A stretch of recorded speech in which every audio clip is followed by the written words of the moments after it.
ജീവിതത്തിൽ നിന്ന് ചീന്തിയെടുത്ത ഒരു കഥ പറഞ്ഞു തരട്ടെ. ഞാൻ 5ാം ക്ലാസ് പഠിക്കുമ്പോൾ ഒരു മലയാളം പീരീഡ് ഷീബ ടീച്ചർ ഞങ്ങളോട് മഴയെക്കുറിച്ചൊരു കവിത എഴുതാൻ പറഞ്ഞു. അന്ന് ഞാൻ എഴുതിയ കവിത കണ്ടിട്ട് ടീച്ചർ നല്ലതാണ്, ഇനിയും എഴുതണം എന്നൊക്കെ ഒരുപാട് പറഞ്ഞു.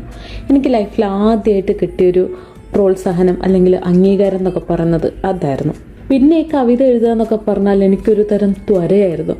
കാണുന്ന പേപ്പറിലൊക്കെ ഞാൻ എനിക്ക് തോന്നുന്നതൊക്കെ എഴുതി കുറിക്കുമായിരുന്നു. അങ്ങനെ ഞാൻ എൻ്റെ നോട്ടിൻ്റെയും ടെസ്റ്റിൻ്റെയും ഒക്കെ ഇടയിൽ എഴുതി വെച്ച കവിതകൾ ഒരു ദിവസം പിടിക്കപ്പെട്ടു. അന്ന് ഞാൻ എഴുതിയ കവിതകൾ എൻ്റെ പഠിത്തത്തെ മാരകമായി ബാധിക്കുന്ന എന്തോ വലിയ അപരാധമായിട്ട് മാറി. പിന്നെ കുറേ കാലത്തേക്ക് ഞാൻ കവിതയൊന്നും എഴുതിയില്ല. കുറച്ച് വലുതായി ഒരു +1 +2 ഒക്കെ ആയപ്പോൾ വീണ്ടും എഴുതണം എന്നുള്ളൊരു ആഗ്രഹമൊക്കെ വന്നു തുടങ്ങി. പക്ഷേ എഴുതുന്നതിനൊന്നും ആ ഒരു ഭംഗിയില്ലാണ്ടായി. എൻ്റെ കോൺഫിഡൻസ് പോയി. ഇപ്പോഴും ഞാൻ ശ്രമിക്കുന്നുണ്ട്, പക്ഷെ എനിക്ക് പറ്റുന്നില്ല. സോ എനിക്ക് പറയാനുള്ളത് ഫ്യൂച്ചർ പാരൻസിനോടും ഇപ്പം ചെറിയ കുട്ടികളുടെ പാരൻസ് ആയിട്ടിരിക്കുന്നവരോടുമാണ്. നിങ്ങളുടെ കുട്ടിക്ക് എന്തെങ്കിലുമൊക്കെ ഒരു കഴിവ് കാണുകയാണെങ്കിൽ അത് ഡിസ്കറേജ് ചെയ്യാതിരിക്കുക.